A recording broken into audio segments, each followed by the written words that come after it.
Revenge of the Black Cloak Society. A King's Quest Fic.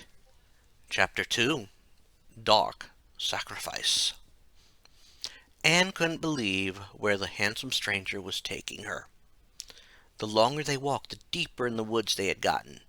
Not many people dared to venture this far in the forest. The reason for this was that no one had forgotten the days when monsters had roamed the woods. She had heard stories about some of the creatures in the woods. Her father had even told her about some of those creatures. The first had been an ogre that her father had seen years ago. There had been rumors that the creature had clubbed many people who had entered the woods to death. Of course, that was many years ago, and no one had mentioned seeing it since then.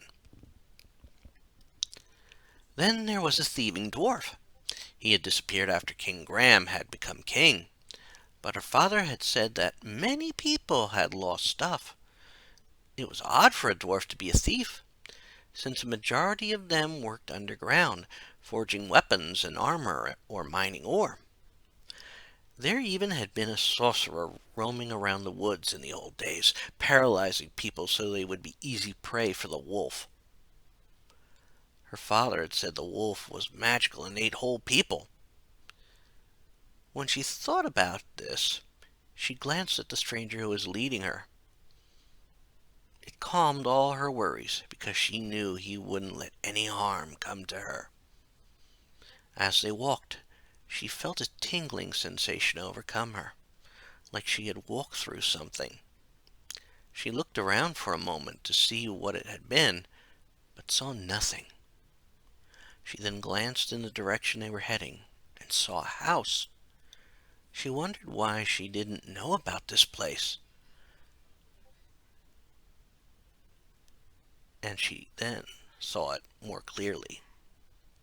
It looked like it was made of gingerbread, and she started to feel scared.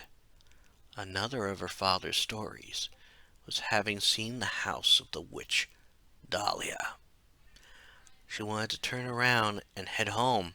It wasn't safe to be here. She looked at the stranger and said, "We can't go there. It's a place of evil. It isn't safe." She started to turn, scared that some essence of the witch was still around. She felt a hand on her shoulder and turned to see it was the stranger.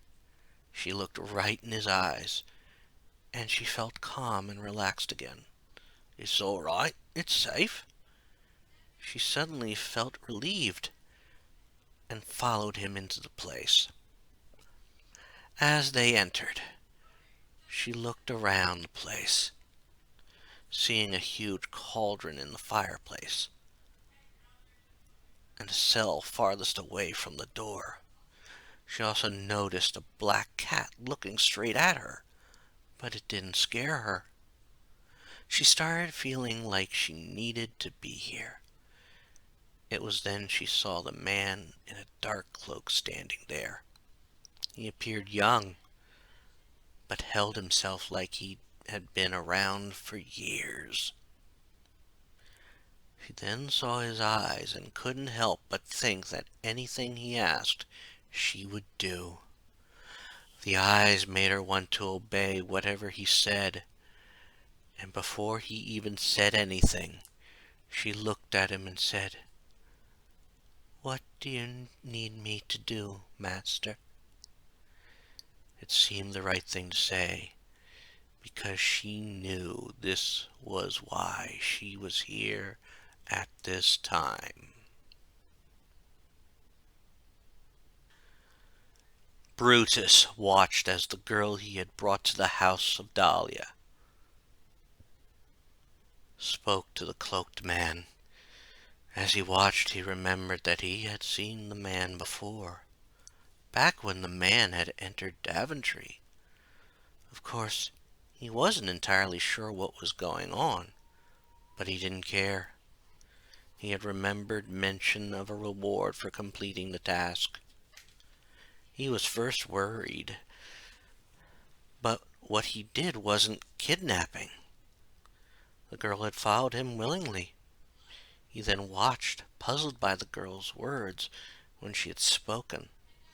The cloaked man, however, smiled at her and said to her, "Go into the next room and lie on the bed in there. You look a bit tired, and when you arise, you'll feel like a brand new person." He watched in awe as the girl walked into the next room. He started to wonder if the dark-cloaked man had something up his sleeve. Again he remembered the reward, and the thoughts left his mind as he said, "I've done what you asked. I was told there was a reward." He watched as a black cat jumped onto the table. He remembered the cat had said something before, and wasn't surprised when it said, "I told him that you would give him a reward, Master Shadrach. I'm sure you have a perfect one in mind." He started to feel unnerved as the man smiled. It was a smile that radiated evil. He then watched as the man held out a stick and saw it glow. Of course, he will receive a reward for helping his master, Shadrach. He then felt his body start to walk towards the cage in the back of the room. As he moved, he also saw the cage open. He wanted to stop himself from moving, but couldn't. It was a nightmare. He couldn't be moving towards the cage. It got worse as he realized he was nearing the table, and a small cauldron was on the table. He also saw the cloaked man nearing the table, with a knife in the hand not holding the stick.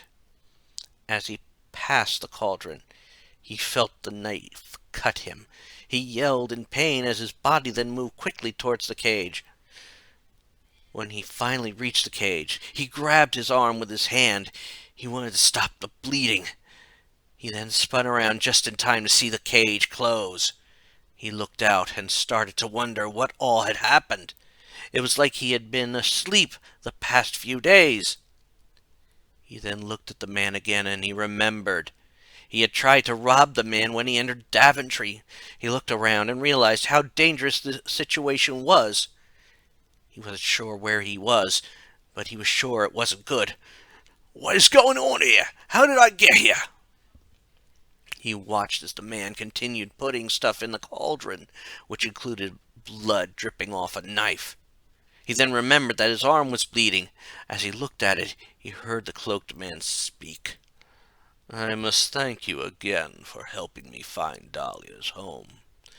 My associate said that the note had gotten ruined, which was why he had to tell you what to do." As he heard those words, he looked up and saw the cat looking at him, also grinning.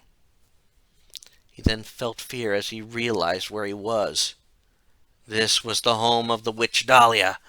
The cloaked man then said, "Almost a quarter of a century ago, Graham destroyed her by pushing her into that cauldron in the fireplace. She was a friend of mine, and a member of the Black Cloak Society. This spell, which requires blood and a chaste vessel to contain her spirit, will bring her back. Once she is back, I'll let her reward you." He then watched as the man continued what he was doing. Brutus then stepped away from the bars, realizing the dire situation he was in. He then closed his eyes and began to pray.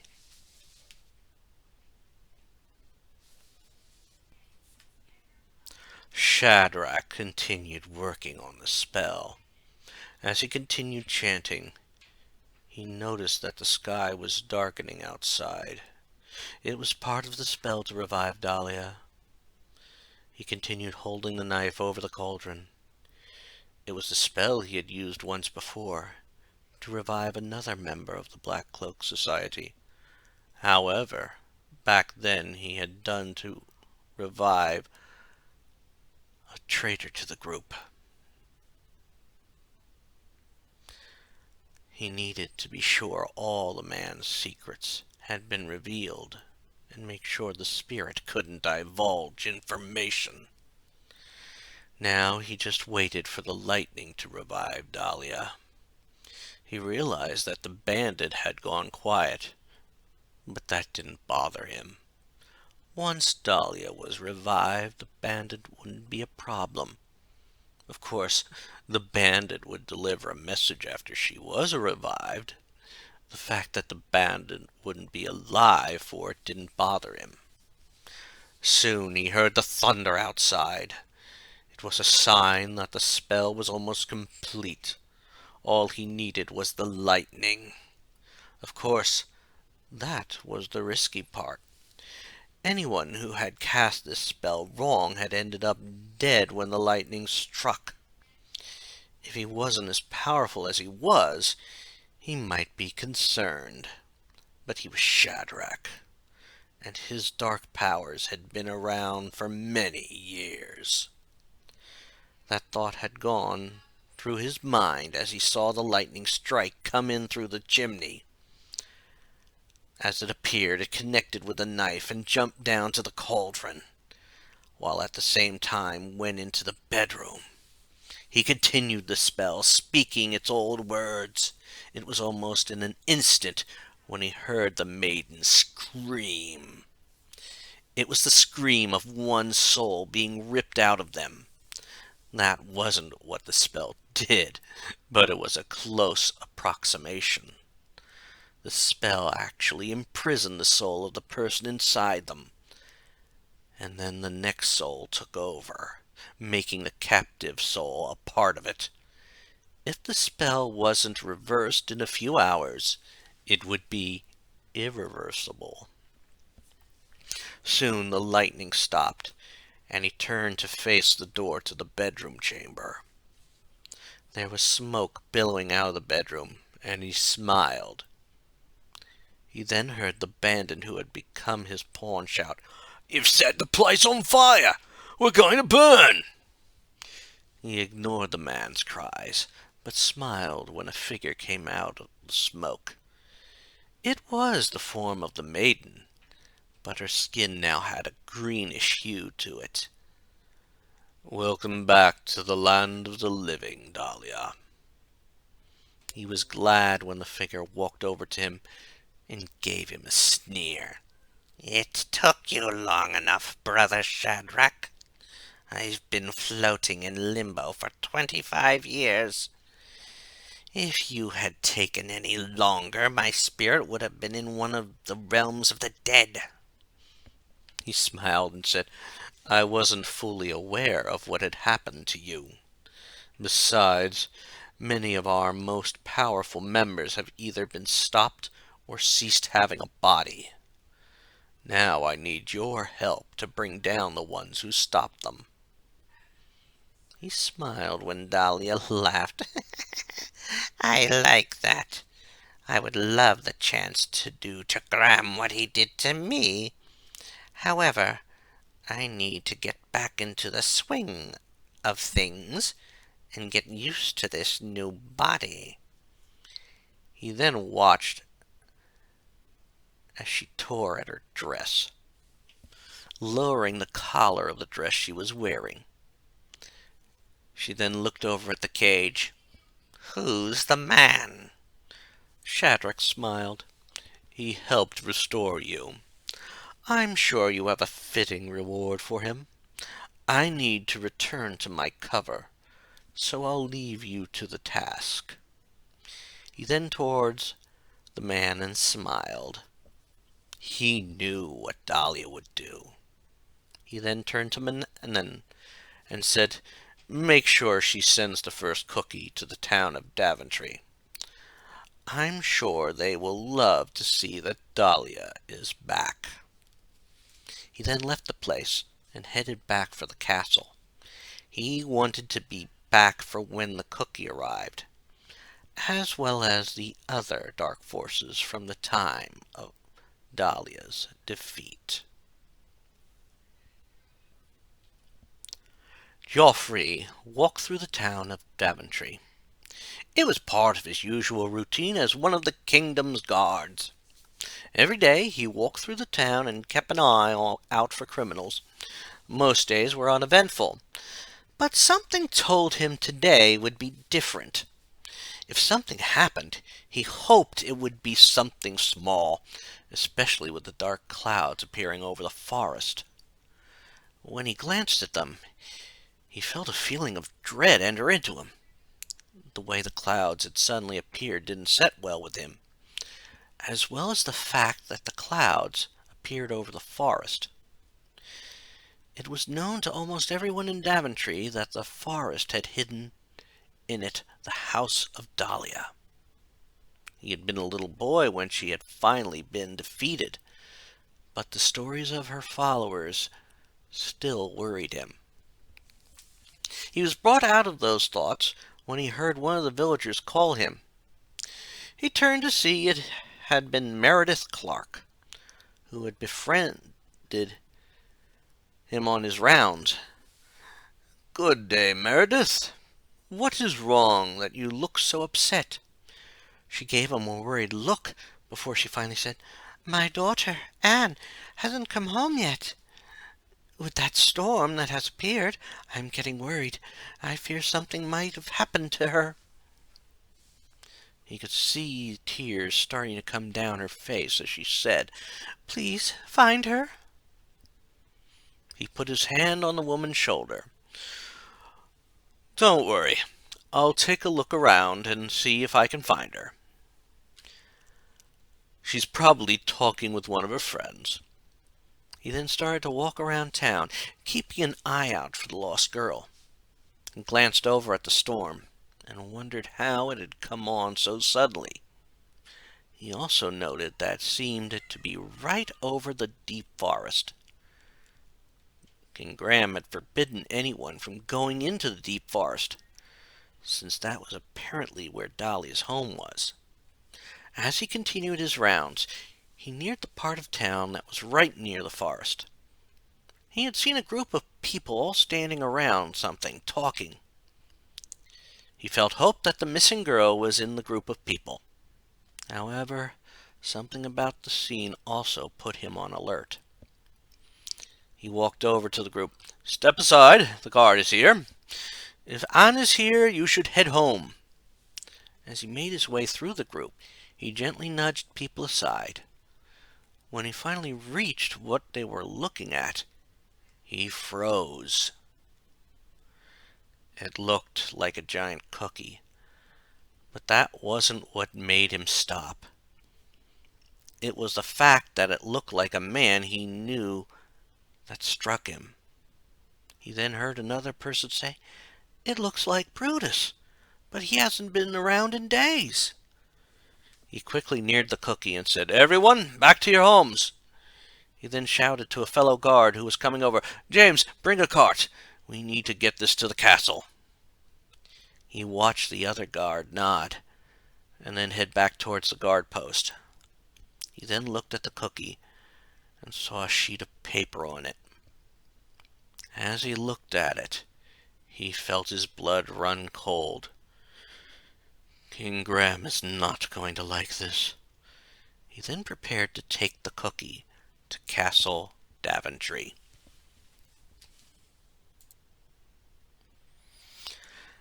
Crispin entered the throne room after he had noticed the clouds over the forest. Their sudden appearance struck him as a dark sign. Evil magic was at work. He had gotten there just to see Graham and Valenice talking, most likely about the upcoming wedding of Rosella. As he neared them, he saw Graham look at him. "Crispin, we could use your opinion on something. We were just trying to figure out what to give Rosella for her wedding." Crispin shook his head and said, "I wish we could devote more time to that, but I feel something is up. Dark clouds have appeared over the forest, and I feel that something evil is coming." He watched as both Graham and Valenice looked scared. Valenice then said, "Don't say that someone threatens our daughter's wedding. That would be a disaster not only for Daventry, but for Eldritch as well." He was about to say that he wasn't sure, when he heard Cale Silver, the new historian, run in. Sire, I've just seen something odd being brought in by the guards. I don't know how to describe it." He saw Graham get off of his throne. "What was it? A creature they had captured? Some sort of odd item?" He could tell by Graham's tone that the king was visibly worried. He wondered if the fact that the dark clouds were over the forest meant something to the king. It was then that the door at the far end of the hall opened, and two guards carried in something. As they neared, the one guard said, "Sire, I found this in town, at the edge of the forest. It's a giant cookie, which looks like one of the townsmen. It came with a note." He watched as Graham froze at the sight, and then said, "What did the note say?" The guard held up a paper. "Graham of Daventry, I have returned, thanks to my fellow Black Cloak brother, Shadrach. Soon my minions will return, and all your kingdom will end up wiped out. Dahlia, of the Black Cloak Society." He then watched as the guard rolled up the letter. "Also, sire, a young girl by the name of Anne Clark disappeared earlier." Crispin turned towards Graham and saw a look of dread crossing the monarch's face. He could understand why. The leader of the Black Cloak Society had gotten into Daventry, and had revived the witch that had terrorized the kingdom of Daventry long ago. Finally, the king said, "Round up all the knights and start searching the forest. We need to find Dahlia's home. We need to find her before the dark creatures start appearing. She may even have this girl in her clutches. If we are lucky, we can save her from the same fate as the man who is now a cookie." Crispin watched as the guards nodded and left the room, leaving the cookie behind. He looked at the king and queen and said, "I'll start scrying for Shadrach, and looking for a spell to stop Dahlia. I don't think it would be wise to use the same trick on her as last time." He then left the throne room, wanting to find the cause of the problem. As he passed the one window in the hall, he glanced out at the forest and froze. Even though his eyes were old, he could see a figure on a broomstick rising out of the forest, under the clouds. As he continued to gaze, he could tell that the figure on the broomstick was young, and he realized what might have happened to the girl. He now planned to include in his search a spell to free the girl from her fate.